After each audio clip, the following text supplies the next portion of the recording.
Hello, and welcome to the Plot Twist Podcast, episode 25, I believe. This is a slow fashion podcast focusing primarily on knitting. My name is Catherine. I am coming to you from Berlin, Germany for one last time, it looks like. Maybe I'll squeeze in another podcast episode from Berlin, but I don't really think so, in all honesty, because in 3 weeks' time, we will have moved to the north of Germany. So, hello from Berlin, my hometown, for one last time. And what else did I want to say? You can find me on the internet, on Ravelry, on Instagram,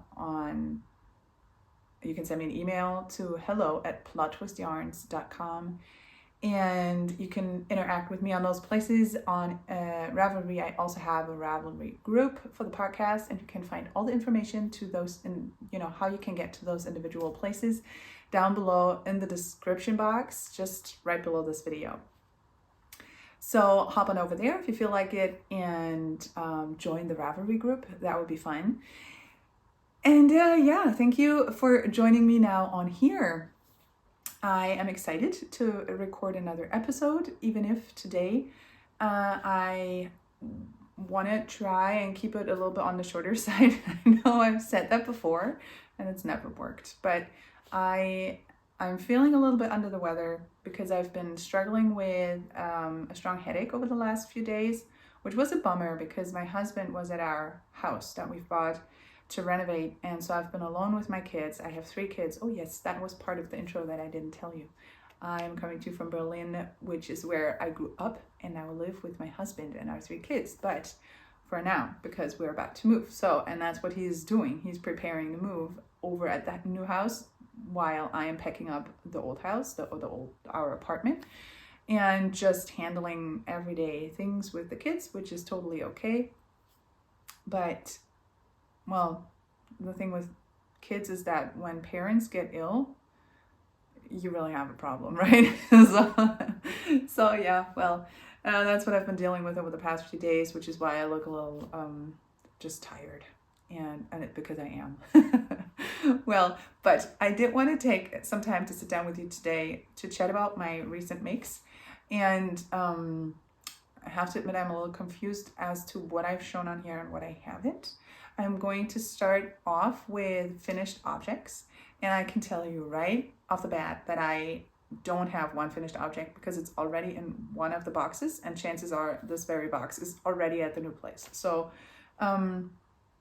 because we are moving things over to the house with every time that my husband travels there. So yeah. And I'm talking, maybe I should tell you what I'm talking about. I'm talking about the half and half triangle wrap, the mini version that I made, which is about this big, like maybe 60, 70, 80 centimeters wide, which don't ask me what that would be in inches, but yeah, so that, I made that, if you remember, in like this beautiful mustardy yellow, and added in a dark teal color, a very dark red berry tone color, and then a very, very dark forest green that I bought along with the yellow, especially for that project. But so because I wanted one triangle, one color, and the other color, as you would. But I miscalculated to the point that there was no hope. It wasn't even a question of playing yarn chicken, but I had to add in other colors or rip back entirely, which I didn't want to do. So this is finished, but it's a mini version because it's only for decor. I thought I'm going to place it on a table as a sort of, I don't know, a little rug to put a vase on, or our Christmas decoration or whatever. So that is finished. It has been finished for a while, but for some reason it's never made it onto the podcast. I think last time I forgot, and now it's packed up. I mean, ends woven in and washed and ready to go, but in some box. So I am sorry. But I can show you my finished hedgehog fibers tweedy sweater. And that's the thing that I'm unsure about, because I don't know whether or not I've shown this on the podcast before. But I don't think so. going through my notes, I shouldn't have shown this on the podcast, but then you never know. I don't always do what the notes say. So here it is.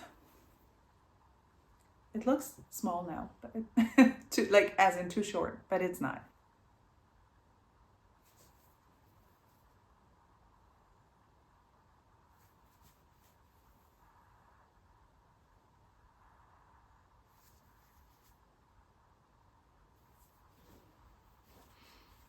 This yarn is an absolute delight. It's worth the money, I think. So this is, you may remember, this is hedgehog fibers. They're Tweety Bays. The colorway is Suit.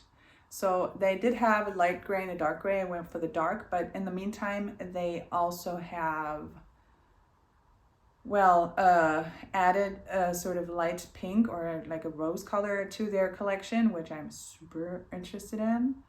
And I keep thinking about that for another sweater, but I'm not there yet. So that's just a thought that keeps popping into my head.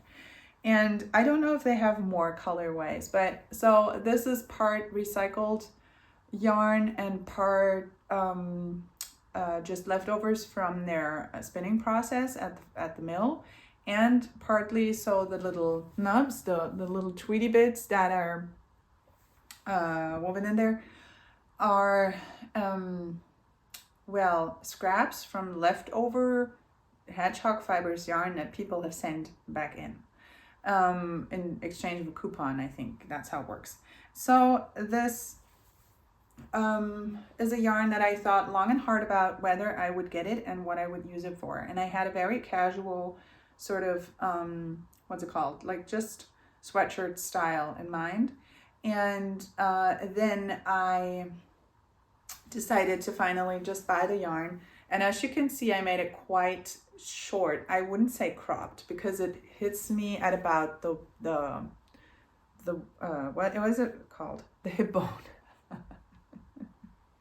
At the hip bones. So it isn't super short, but oftentimes the shirt that I the shirt that I have under will show. So it's you can really work it in a certain sort of a layering style.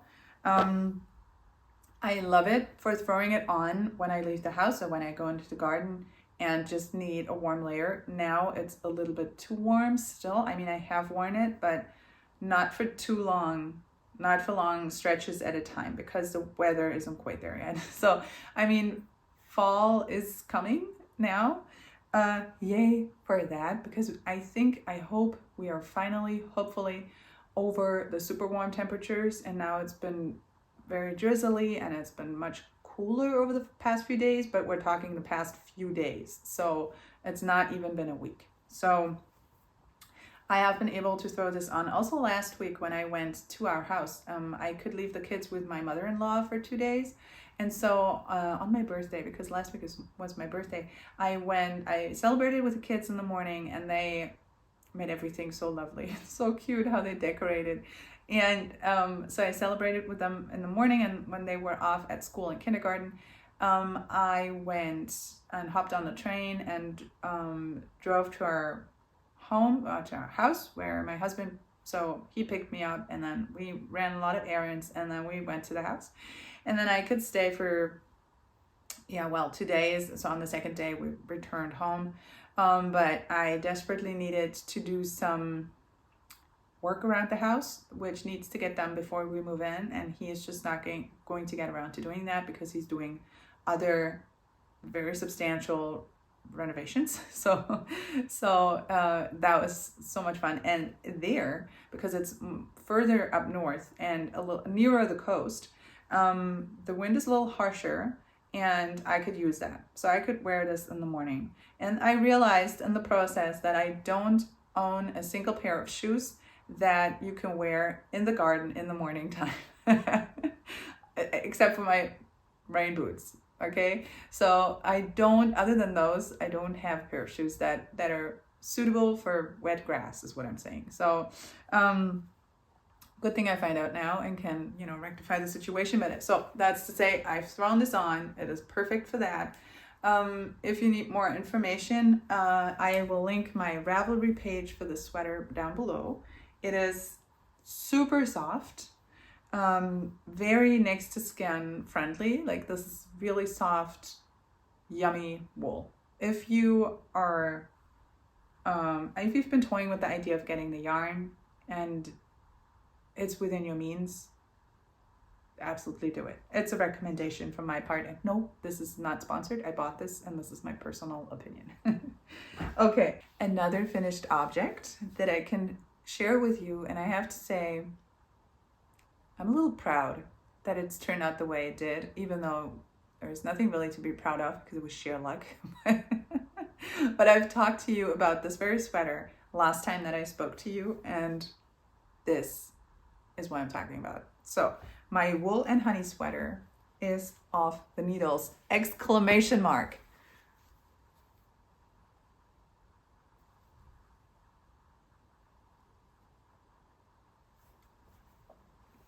Well, I mean, the back looks like the front. I'm showing you anyway.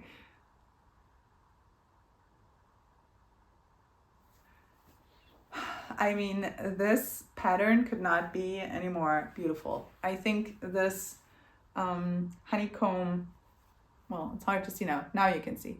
This honeycomb structure is just so gorgeous. And I'm going to be a beekeeper, so, I mean, perfect, right? This is perfect now. The yarn is, not hedgehog fibers, but the other one, Brooklyn Tweed Loft. So the fingering weight option. So it is 100% wool, non-superwash. I find it not to be scratchy, however, but very soft, in fact. And I have used, well, I want to say, oh, from the hedgehog fibers, I used about 4 skeins, just shy of 4 skeins. And for this, I used, I think, 6, pretty much 6. So yeah, 6, and there couldn't have been any leftovers, or were 5 or 6 skeins. I don't remember now, but I think it was 6. The colorway is, I think, Thistle. Yes. And well, it was a joy to knit. The only thing was that I've knit the bulk of the sweater, I don't know, some time ago. I don't remember. It's been lying around for about a year, I want to say, or 9 months for sure. And I mean, you can tell why, because it's very big, right? This is me, and this is the sweater, so it is very big. And I just have gotten something wrong with gauge. This is the only explanation that I have, because why else would it turn out so big? Yes, I think non-superwash yarn grows. It's just a lie that it doesn't, but that couldn't have accounted for this amount of positive ease that I did not figure in. And this is one of the smallest sizes from the pattern. I think it's size 2. Don't quote me on that. If you need to know, everything is on my Ravelry page, but it's a small size for sure, and this is not small, so I don't know. But and so I thought about, what do I do? Will I finish this at all? Will I rip back? But this is also this is already a yarn that has been something else before I ripped back entirely and then knit the sweater. And I went on and on in the last episode, I believe, about how maybe it's not so much about fixing the sweater, but finishing it and then moving on from there. And if I think it's way too big, I can always knit another one that is smaller and see what I'll do with this one, maybe gift it to someone, or, you know, yeah. And so I thought, just get it off the needles already. And I think it was also the move, and I thought, no, I'm not schlepping around an almost finished object, because everything I was lacking was the sleeves, right? To our new place, and then not knit on it because I don't know whether I'm going to finish it or not. I thought I'm going to finish it, and then I'm going to see if I like just throwing it on in the garden, or, you know, just in general, or whether I don't. And I think I love it, but that is just my estimate, because I Obviously have not had the chance to wear it with this weather or in the garden because we're not there yet. But so I knit the sleeves, and that was that. I mean, it's not very fast because it's garter stitch and in the round, so every other round is a purl round, which is a little bit slower for me, but not super slow. And it's just, it doesn't,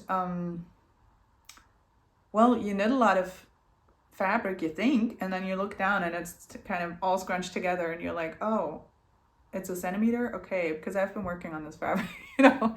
So, but I did make it to the end, and that's my sweater, and I'm super excited for when I really get to wear it. Also indoors, that would be fun.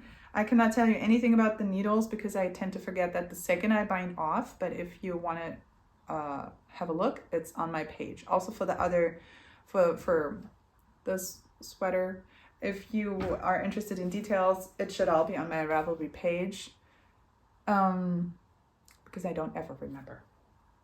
Another finished object that is not mine to really brag with, but it now belongs to me. And I'm going to show you because it is so incredibly lovely. Like I said, it was my birthday, and it was a very low-key birthday, despite the fact that it was such a big birthday. In German, we say it was a round birthday because it was the, you know, with the 0 at the end. So it was rounding off and kicking off a decade. So, but since I just hopped on the train, it was very low key, and that was good, I thought.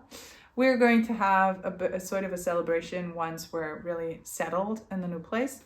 But I thought, what's the point in partying in our boxed up apartment? You know, that's not gonna work. So, but I received a gift from my dear friend, Francie, hi. And I mean, just in awe, very flattered that she would take the time to sit down and, you know, knit this. Also a little bit embarrassed because I know just how much work goes into that, and absolutely, totally happy. I'm going to show you what she sent me. Oh, hold on.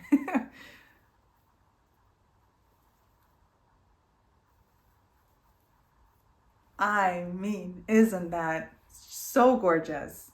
Oh, wow. I love this. And I really have to say my absolute favorite is really this portion right here. So it's a good thing it's that long, I think. So hold on. This is a hibernation throw. Who's the designer now? You're screaming it at me now. I know. What's she called? Curious Handmade. Helen Stewart. I think it's Helen Stewart of Curious Handmade who's designed the hibernation throw.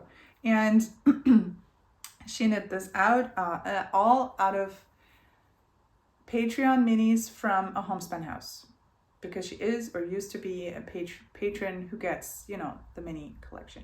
So this is really my favorite colorway, I think. It's very, like this really, well, it's such a typical homespun house colorway, in a good way, I want to say. And I think she used up every mini that she had to the end, so that's why all of this is what she got out of one, either mini skein or whatever she had, you know, left over of that. And I also really love this portion of the blanket. How can you see that? Okay. Those colors are just so amazing. But then look at this rainbow and how it's not an in-your-face rainbow, but she did really put those in order, and I just like that so much. It's also like those last two colors are just beautiful.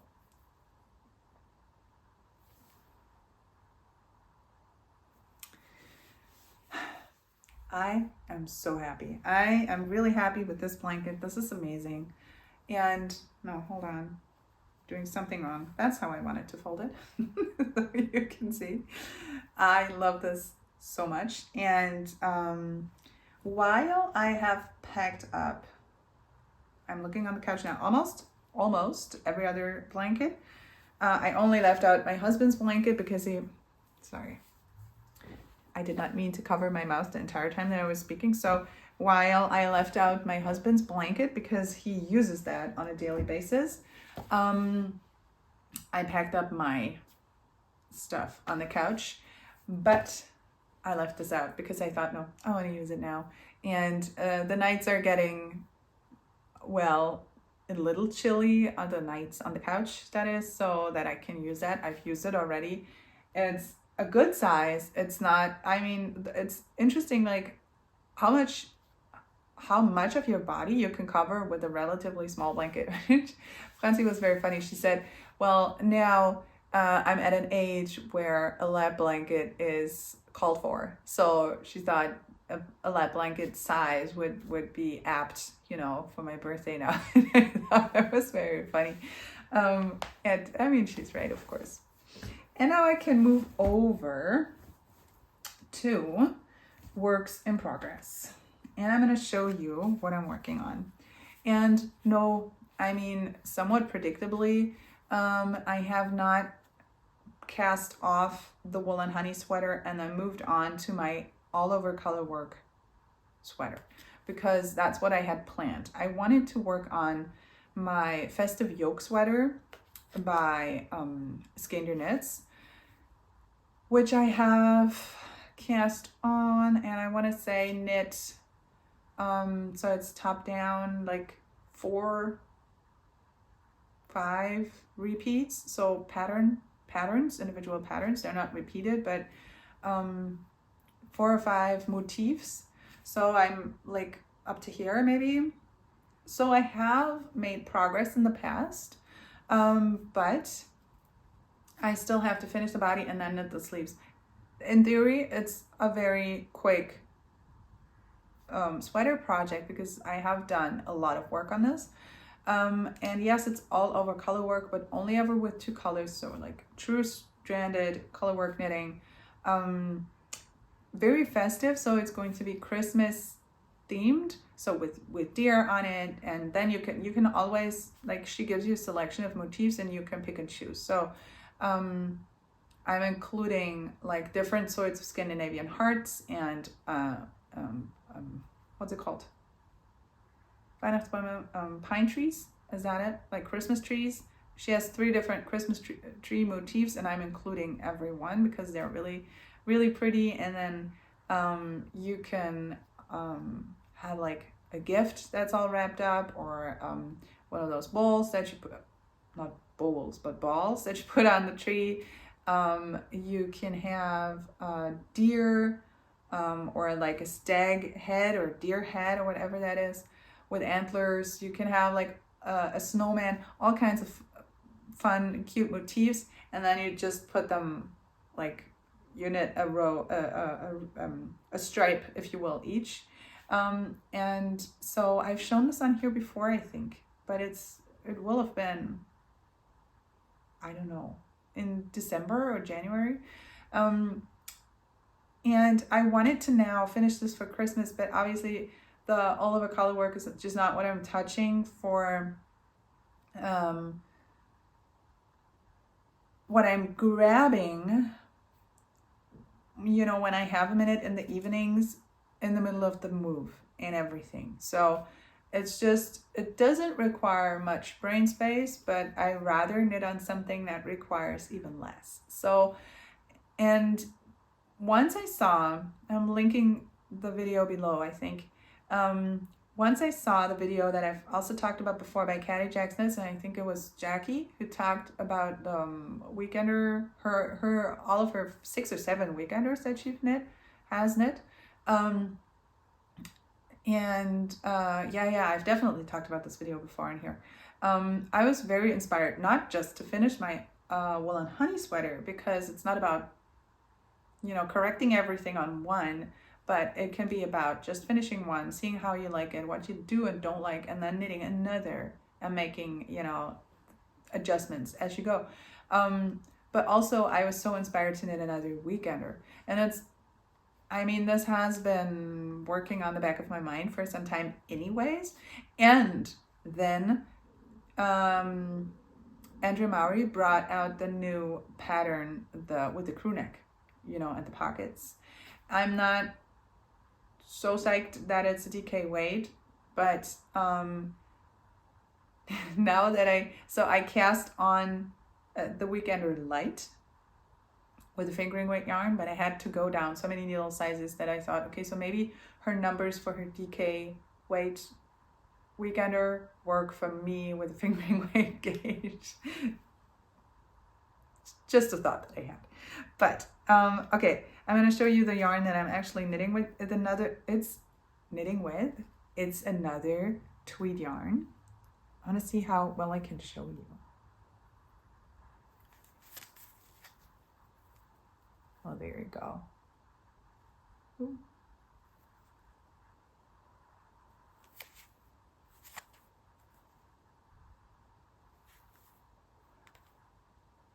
So you get an idea. So it's a very rich purple. And God knows how this is pronounced, but that's the yarn. And the colorway is totally gone. I think T28 might be it, T28, but I have it listed on my page, on my Ravelry page for it. So if you want to know, go check out the page. And and I had 5 of those in my stash, which isn't a lot because it's only 50 grams. But I knew I wanted this to be a sweater of some sort, but 5, so 250 grams isn't a lot. And and I thought they somehow wanted to become a Weekender Light. I understood that, and I purposefully left out that box that contained those skeins or balls of yarn when I packed up my stash. And I thought, no, I'm gonna want to grab those, and then it clicked, and I thought, Weekender Light, the purple yarn, that's going to be a tweed version. And I like tweed. It's not that I want everything in tweed, but I do enjoy tweed. And I thought, okay, perfect. I'm going to do that. And I don't care. This is what I'm casting on. I swatched like a crazy lady. So as fast as I could, because that's what really annoys me about swatching, isn't the swatching so much, but you have one sweater off your needle. You feel so inspired to cast on another. You have everything there. The needles, the yarn, the pattern.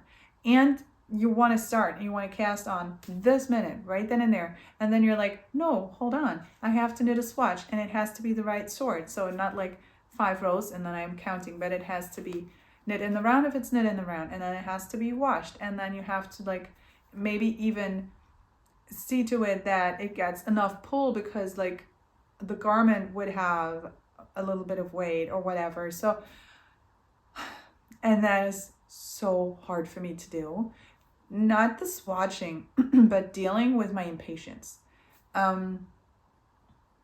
That's the challenge. And I think that's why people hate swatching, because of their own impatience and their unwillingness to, go through that if they're so impatient. And I absolutely understand, because it is just very hard.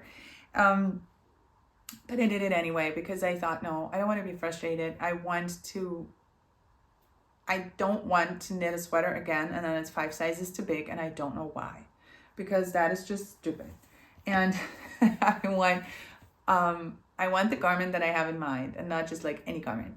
Also, I want my yarn to last. Now, it's not going to work if I knit a size small and it's going to turn out 2XL.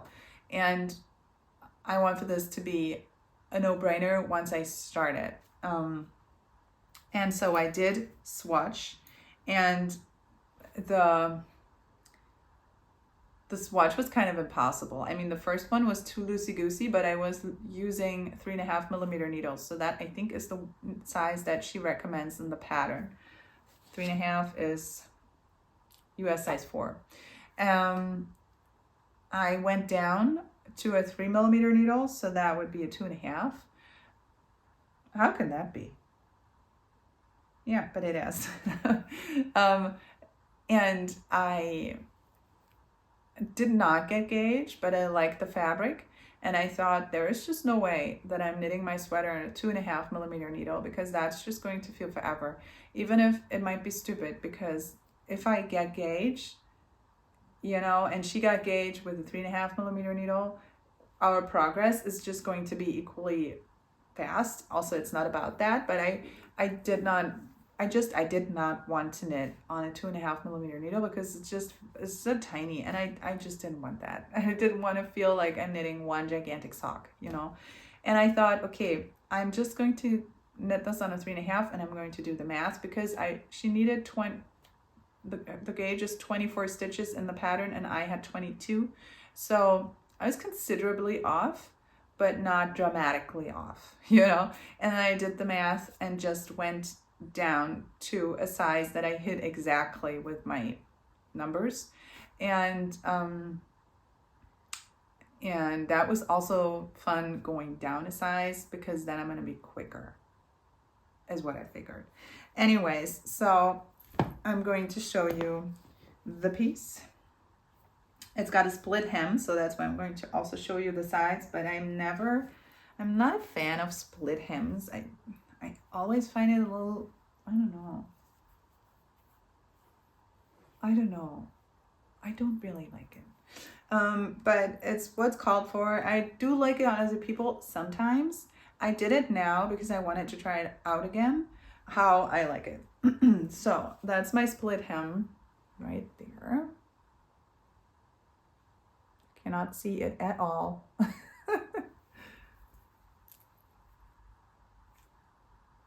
And that's just my progress. That's just my progress. It's a little scrunched up, which is why it looks very small.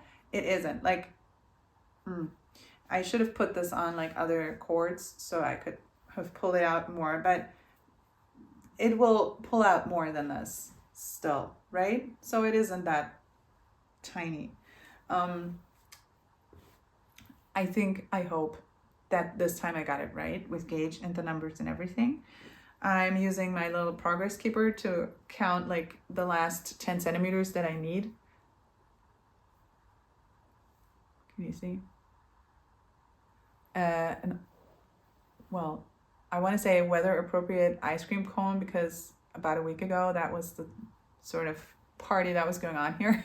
but now I'm not going to switch this, because also I haven't used this in a while, because it was on another project and I really enjoy this. And you knit this inside out, so the center seam, oh my goodness. Well, you can't really tell, but the center seam is right there, hidden on the inside as you do knit it inside out. The weekender is worn with the purled side out, but you knit it on the knit side, so that you only knit stockinette and you don't have to purl all the way up. And at a given point, you flip the thing inside out, and then you work your magic. And I need to knit a little bit more, like maybe this much, 5 centimeters I would think, and then it will come up sort of around here, and I will then knit the front and the back separate, and then you connect them on the top, and then you'd pick up for the sleeves, and those are knit and stockinette. So those are the knit side out, right? So that you have the reverse fabric on the body and then the knit fabric on the arms. So, and that's going to be relatively quick, but yeah, because I've been making progress on this. I started, I don't know when,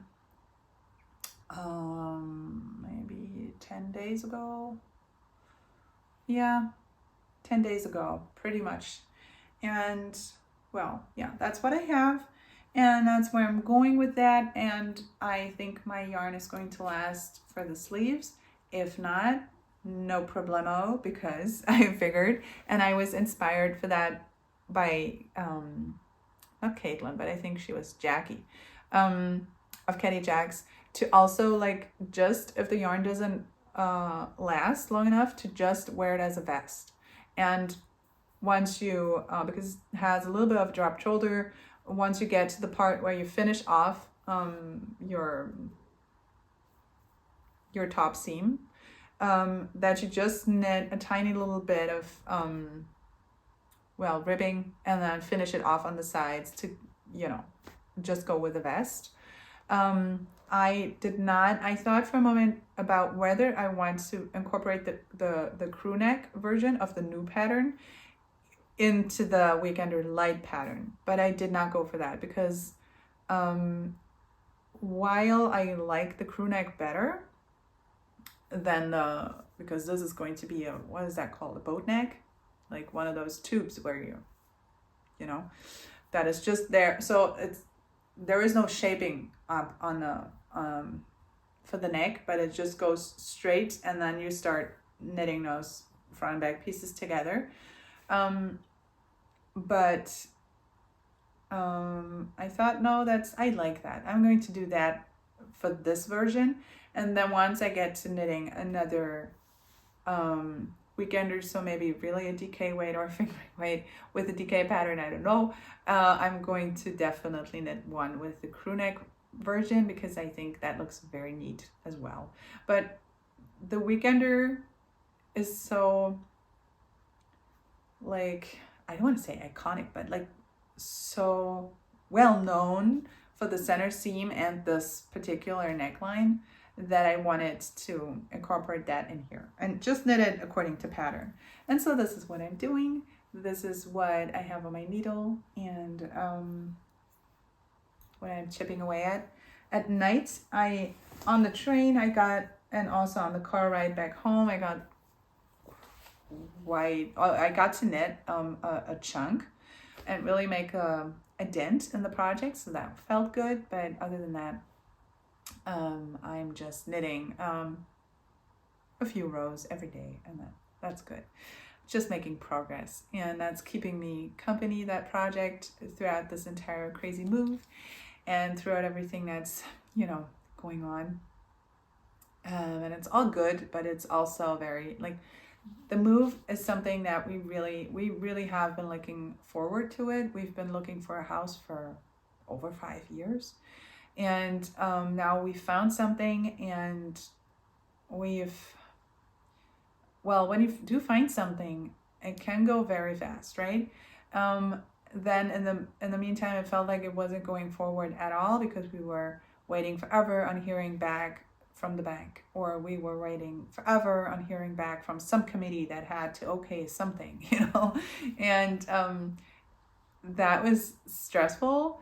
But looking back, everything went so smoothly and so fast, relatively speaking. So in April, we first looked at the house, and at the end of October, we're going to move. So that's fast, right?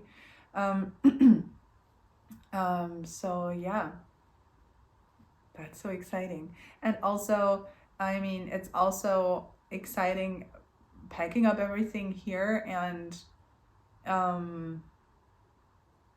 also saying goodbye to things that we did that we're not going to miss so much. It's okay to part with some things, and there was also a reason for why we wanted to move out of the city. But at the same time, this is not only our hometown, but this is also, we grew up in this very district. My husband grew up in this very house. We went to the same primary school that our son is now going to, and so on and so forth. So it's really also hard for us leaving this place.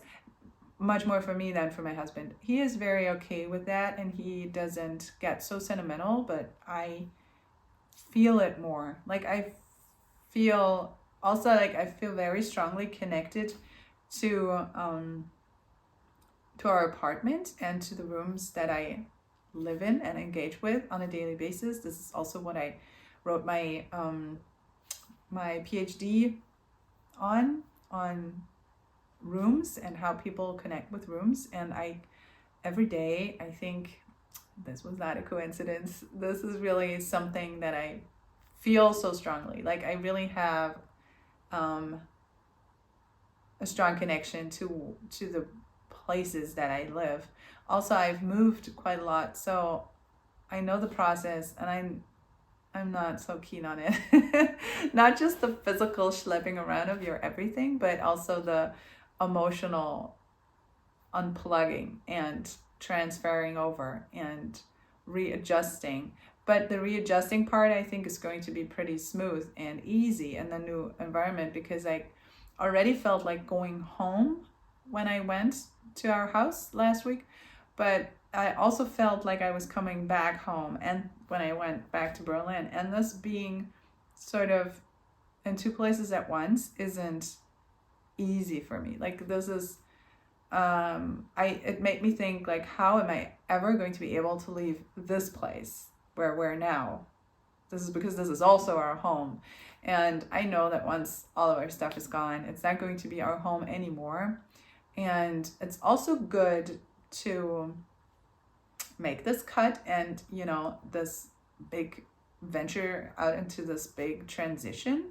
I think it's good to every once in a while just let go, like really let go of something as substantial as your home. Not that you have to do that, but I think it doesn't hurt to do it. Not necessarily. I mean, also we knew this is a rented apartment, so this wasn't going to be something that we live in forever, most likely. And we've outgrown it. We're living in a 3-room apartment with 3 kids, so and Berlin has just gotten so expensive. There is no way in hell that we're going to afford anything else but where we are. There is just no perspective at all for us or any family, to be honest. I mean, it's got, Berlin was famous for its affordability, but that's in the past for sure. And so that's really our only option, to go looking for something else. Luckily, that's also what we wanted. I mean, we desired that, but it's a big transition, and it's also weird being right, in the final, not even 3 weeks before the move, and trying to squeeze everything in this time frame, and also knowing that in 3 weeks' time we're not going to live here anymore. So that is really weird. And I don't know. There are moments when it doesn't bother me at all, and then there are moments when I'm like, how's that possible? Like, how can we not live here anymore in 3 weeks? But well, so I don't know whether I'm going to film another episode from our Berlin apartment, but I did want to squeeze in this one because I thought, no, I'm not going to go and not film another episode, but we are going to do this for this time, and if it's one last time, okay, but this today is going to happen. So I'm very glad that I sit down and could chat to you about my knitting. And I'm almost hitting the mark where time-wise I wanted to sign off. I'm going to quickly tell you what I've been watching. I have been rewatching, and now don't judge me, but I've been rewatching old Sex and the City. I mean, there are current episodes, but I have never seen those. But just the old series, that's what I'm rewatching. I don't love the series, but I somehow wanted to rewatch it. I don't know. I like it a little bit better now, because now I understand how it might have been a little bit more ahead of its time than I gave it credit for earlier, but there are also many things I don't really enjoy about it now, but I don't obsess over them anymore. So it's it's fun. I watch it when my husband's not home because he doesn't like it at all. But that's what I've been watching. I've also been watching the new season of Sex Education, but I haven't gotten to the end yet, and I know it's going to be pretty dramatic, but I haven't made the time. I'd rather watch Sex and the City in the evening, so that's also due to stress, I assume. And then what else? Oh yes, we've been watching Ted Lasso. So when my husband is home, we are watching the however many season. Is that 3rd season now or the 4th? So the one that came out in February or March or whenever that was, that's the one that we're watching now. So we haven't watched that yet. We hadn't watched it yet, but we're now 2 or 3 episodes away from the end of that season. So, and as always, I'm really enjoying it. And yeah, I mean, there's a lot going on. Yeah. it's a fun show. It's a very fun show. So that's what I've been watching. That's all the Netflix content, if you will, that I can offer today. I have, how do you say that? Now I don't know a word, but I've started listening to Harry Potter audio books. Plural is not correct, but to The Goblet of Fire on audio book. The traditional audiobook that there is. I now forget the name of the guy who reads it, but you know the one. Yeah, that's what I usually do once colder weather, fall weather really rolls around the corner. And I remember thinking about a week ago, oh, I might not make it this year because there's so much going on, and how am I now going to listen to a Harry Potter audiobook? And 2-3 days ago I thought, oh, I'm just going to do it. I mean, every moment that I have that I just run around the apartment and pack boxes, I can listen to that audiobook, and it's so good. I thrive on those routines because they just make me feel secure. Like, now that so many things are changing, and I'm good with those changes. I wanted those changes, but it's still a lot happening, right, in your life. It's still exciting. And I thought, no, maybe that's a good thing to revisit my Harry Potter audiobook friends. Go back. And I know like everything that's happening, and I know it's such a routine thing for me during fall to listen to Harry Potter audiobooks that it works its magic. Like, I really feel more relaxed and grounded when I listen to those because of the routine and because of the I have been there-ness of the stories, so that's what I'm doing. So now I've given you an update on what I'm knitting on and what I have finished and what I'm doing with all the other time that I have, namely preparing a move and listening to Harry Potter. So I'm going to sign off. Thank you so much for hanging out with me one last time in my Berlin apartment, and for letting me hang out with you, and for sticking around to the end. If you're still here, you might as well like and subscribe right below and hit the like button and do whatever you feel like. Come visit me on those various places on the internet, and I hope you feel like coming back whenever the next episode comes out. I don't know. My usual 2-week rhythm might be compromised a little bit now because of the move, but I'll be back as soon as I can. And well, maybe still from Berlin and maybe not, I don't know, but so I might be coming to you from a construction site, but that's okay. And or from my garden for that matter. I'm at any rate, I'm very excited to already for the new episode when I get to talk to you next and tell you all about all kinds of things that have been going on. In the meantime, I hope you're happily transitioning into the next season, be it spring or fall, wherever you are in the world, and holding on to your knitting. So happy knitting, friends. I hope to talk to you soon, and goodbye.